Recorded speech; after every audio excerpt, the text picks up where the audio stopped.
Hello guys, it's me, Carrie from Carrie Tries It, and in this video I'm gonna watch Beverly Hillbillies episode 4, season 3, Hedda Hopper's Hollywood. Come and listen to my story about a man named Jed, a poor mountaineer. I gave up learning this song. Then one day he was shooting at some food, and up to the ground come a bubbling crude oil, that is black gold, Texas tea. Well, the first thing you know, old Jed's a millionaire. The kinfolk said, Jed, move away from there. Said, California is the place you ought to be. So they loaded up the truck and they moved to Beverly Hills, that is, swimming pools, movie stars. The Beverly Hillbillies.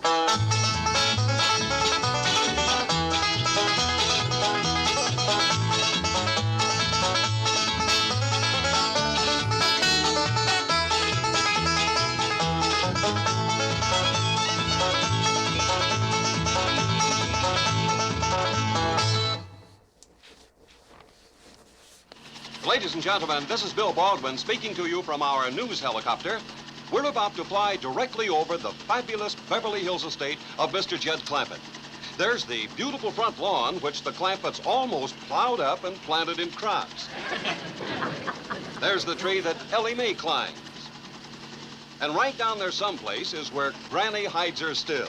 Yes, ladies and gentlemen, that magnificent mansion is occupied by one of the strangest families of millionaires ever to migrate to Beverly Hills. No wonder people call them the Beverly Hillbillies.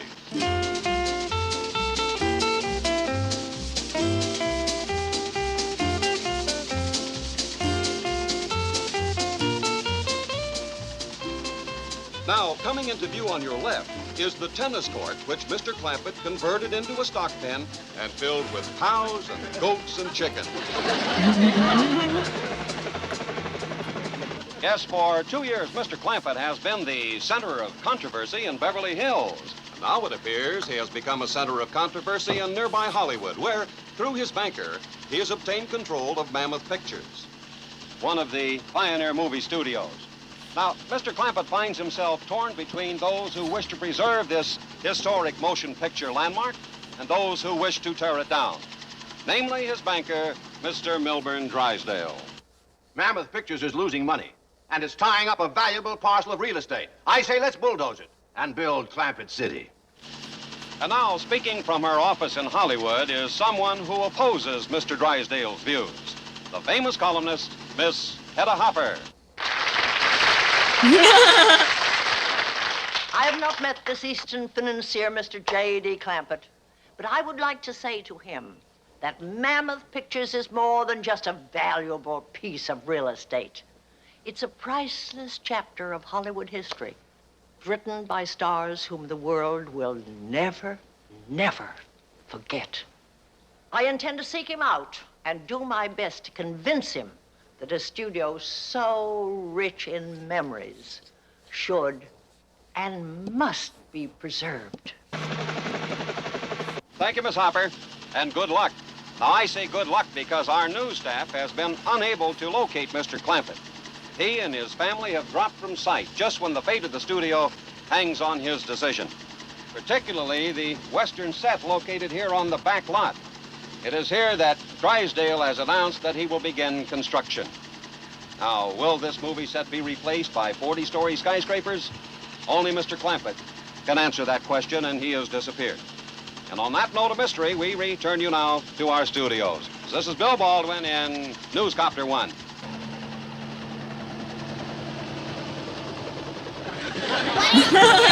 There, whirlybird. Yonder he goes. You reckon he'll come back here and settle down in Clampett City? I don't even think this is Clampett City. Well, it must be, Jethro. This is where Mr. Drysdale said he was going to commence building it. Well, he stopped pretty near before he commenced. Our general store's the only one that's got any insides, and we done that.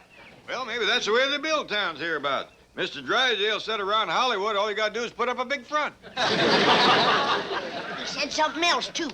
He said over 1,000 people a day was moving into this part of California. How come nobody's moving along our road? I'm wondering that myself. Now, we know that the studio is up that way. But we don't know where the road leads to that way. I do. Leads to a big high fence. What? Yeah. There's a gate that goes clean across the road with 4 or 5 padlocks on it and a sign that says keep out, no trespassing. How come you didn't tell us about this? Hold on, Granny. Maybe the boy had a good reason. Did you have a good reason for not telling us, Jethro? Yes, sir. You see? All right. Let's hear it. Forgot. Go to it, Granny.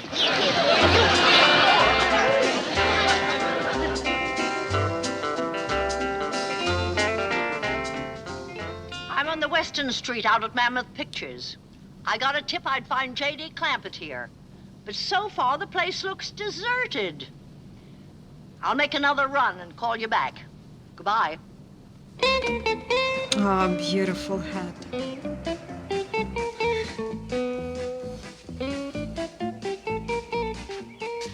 Granny, come quick. Granny, Paul and Jethro must have gotten them locks off the gate. Yonder comes our first car. Praise be, settlers at last. Is it a big family? Well, it appears like just one woman. Yeah, but she's looking for a man. Well, how'd you know? That's a courting hat if I ever seen one. Yeah, just like Aunt Pearl used to wear. Howdy. Welcome to town. Ellie, run draw off some cider. I'm Granny. I'm Hedda Hopper. I'm looking for a man, and I was told I'd find him here. And you will. Now, would you like a nice dirt farmer? A storekeeper, a butcher, or a baker? No, I happen to be looking for a millionaire. Millionaire? Well, honey, you better lower your sights a little. Well, at your age, if you can't get cream, don't turn down milk. I'm afraid I've come to the wrong place. Thank you. Oh, come on now. I'm sorry I ruffled your feathers. Come in and have a glass of cider. It'll help you find a man. The only man I'm interested in finding is Mr. J.D. Clampett. Oh, so he's the millionaire you got your courting hat set for. My what? Your courting hat. Don't tell me you wear a window box like that every day. I do, and I have for 30 years. Mr. Clampett? Mr. Clampett? 30 years she's been trying. Lord love her.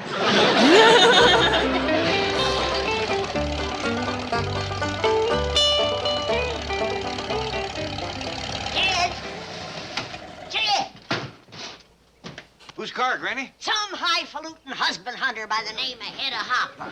Husband hunter, huh? That ought to put some life into town. Hold on, Jed.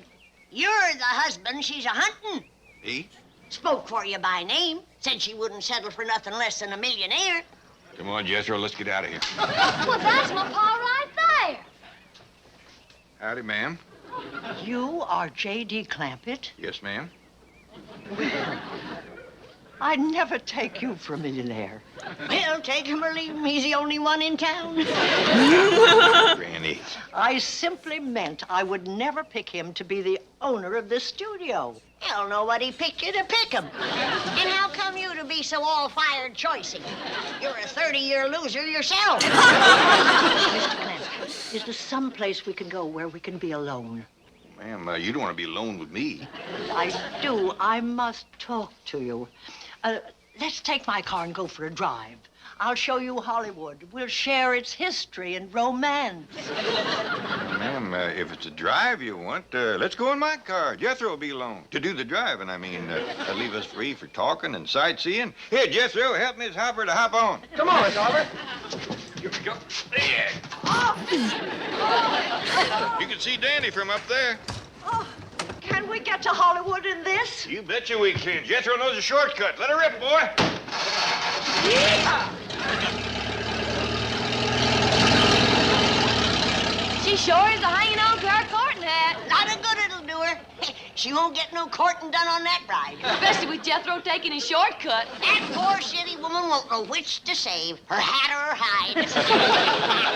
Hang on, Miss Hopper. The road takes a little dip here.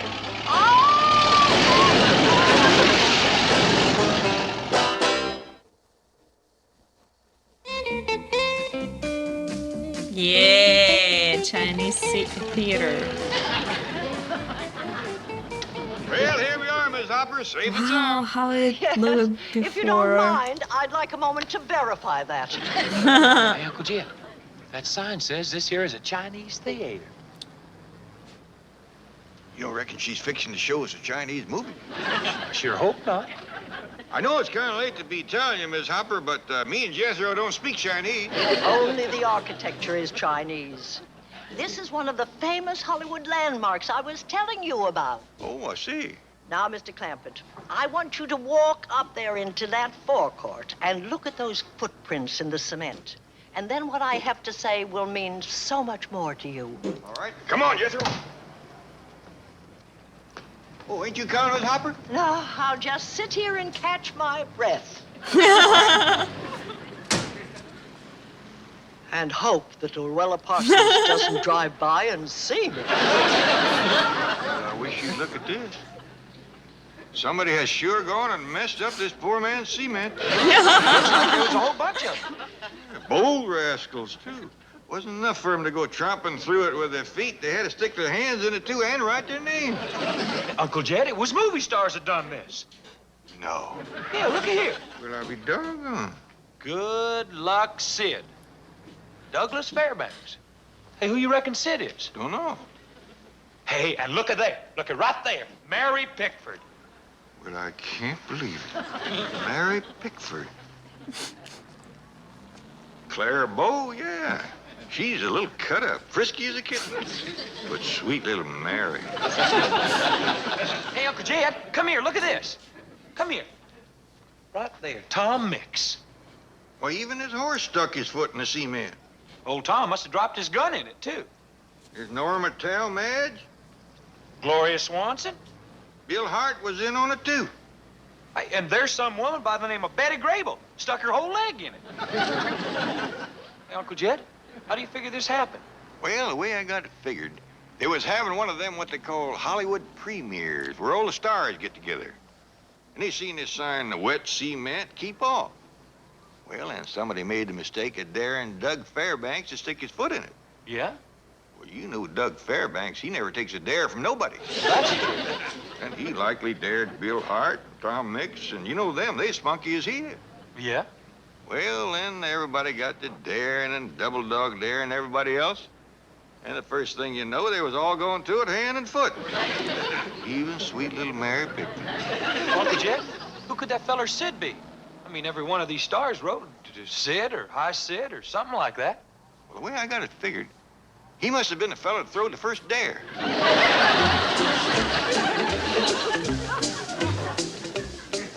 Well, Miss Hopper, that sure is a sight to see.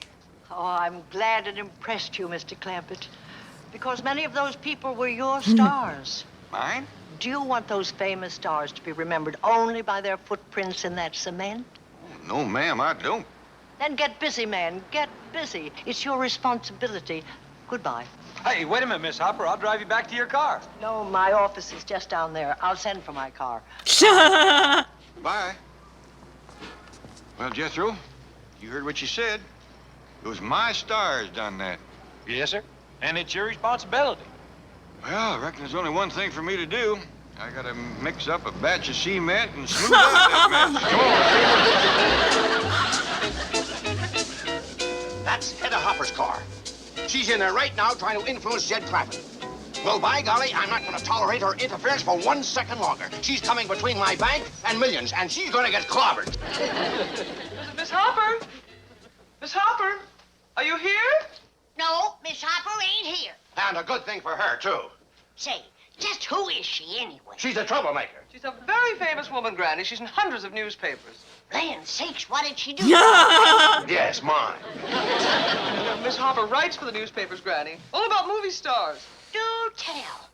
Do you reckon she knows him well enough to talk to him? Oh, indeed she does. Do you reckon she talked to one of them about making a movie for Jed's studio? Oh, I'm sure of it. Who is it? Lillian Gish. I'll never forget that picture that she was in where she was an orphan and her old granny was sick and John Barrymore was gonna foreclose the mortgage. And then old Bill Hart came a-riding in to save him. Nita Naldi vamped him. And it took Rudolph Valentino to save the whole kit and caboodle of him. Granny, I'm afraid your memory's a bit faulty. Those stars never appeared together. They didn't? No. Well, then it's high time they did. You have Miss Hopper talk to him. Granny, I'm afraid that's impossible. You see, most of those stars don't make movies anymore. Bill Hart don't make movies no more? Nita Naldi? Rudolph Valentino? Well, if that don't take the fat off of the hog. Jed buys a movie studio just when everybody stopped making movies.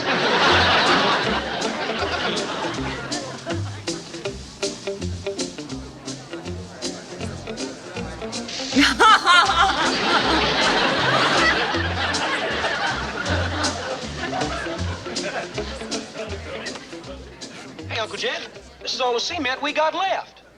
That's just about enough to take care of Mary Pickford. You want me to run home and mix another tub? Better mix a couple of tubs, Jethro. I still got a whole slew of movie stars to fill in. Tom Edge, Tom Mix, Gloria Swanson. Yes, sir. I'll fetch back plenty. Hey, you want me to make up a sign saying wet cement, keep off? Oh, don't do that. That's what got these Hollywood cut-ups to going in the first place.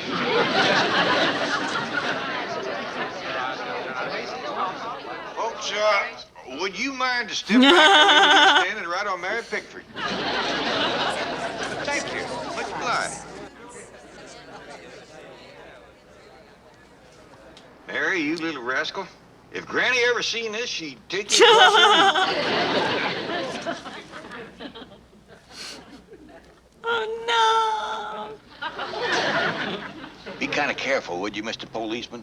We've had a lot of trouble with folks tracking up wet cement around here. You know whose footprints you're covering up?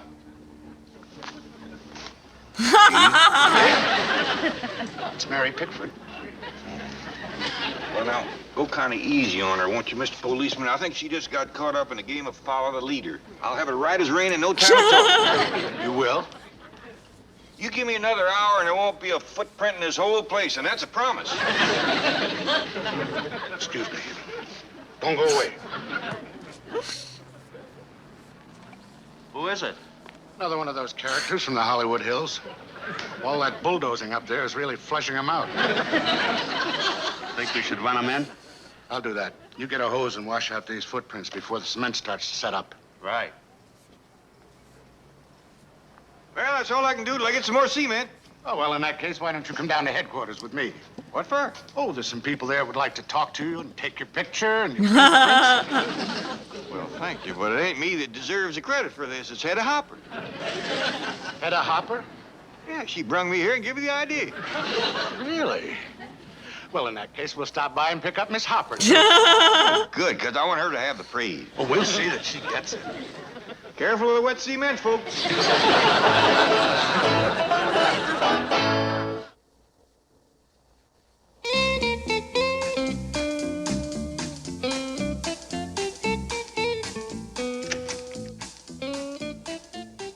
Thank you, Miss Hopper. I'll leave him in your custody. Goodbye, officer. I think I see what you mean now, Miss Hopper. It's up to me to make the kind of pictures that these folks used to make. Well, that's it exactly. Great pictures with great stars. Bring back those days when Mammoth was the pride of Hollywood. Did Bill Hart make pictures there? Right on the very street where Mr. Drysdale wants to bulldoze. He used to hitch his horse where your general store is now. Well, doggy. Miss Hopper, we're gonna do what you say. Make great pictures with great stars. Oh, bless you, Mr. Clampett. Well, I'm afraid that'll have to wait. I got work to do. That's what I thought, Jed. But Bill Hart don't make movies no more. You don't? Nor John Barrymore, nor Nita Naldi, nor Rudolph Valentino. None of them big movie stars. Gonna be harder than I figured to make them great pictures. But I give my word to Ms. Hopper, so one way or another, it's got to be done.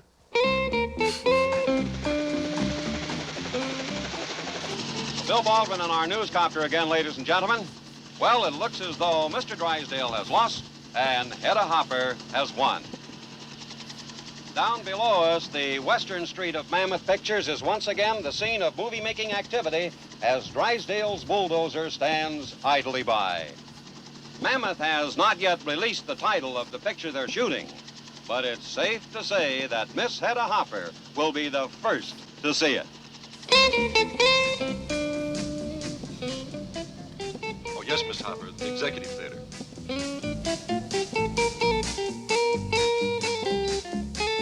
Sit down, Miss Hopper. I hope you're going to like our picture. But this is incredible. Wasn't it yesterday morning that we first spoke of this? Yes, ma'am. Well, on account of this being our first movie, it took us the better part of a whole day to make it. Let her roll!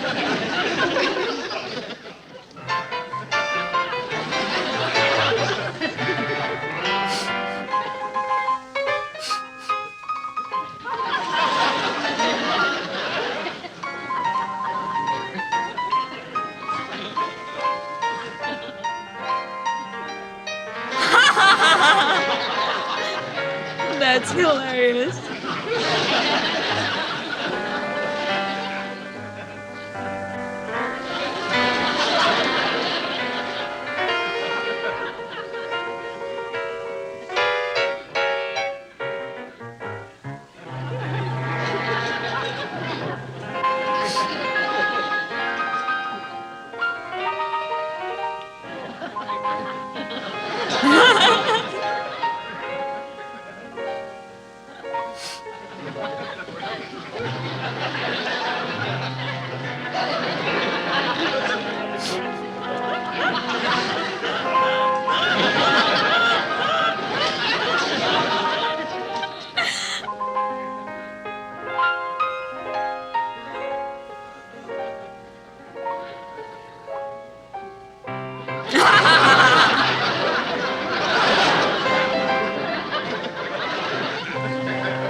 All these episodes are so funny. I love it. I get bored a little bit in their mansion. Oh, that's amazing. Where are you going, Miss Hopper? Over to that western street.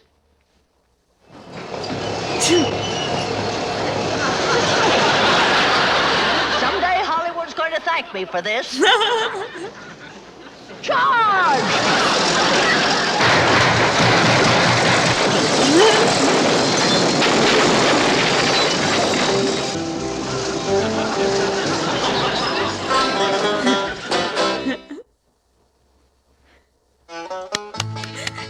was an amazing episode of Beverly Hillbillies. I hope you enjoyed this time. Don't forget about like, subscribe, and support me on Patreon and my Buy Me a Coffee. Here's the link for Amazon wishlist, and I'll see you in the next one. Bye bye, guys. Well, now it's time to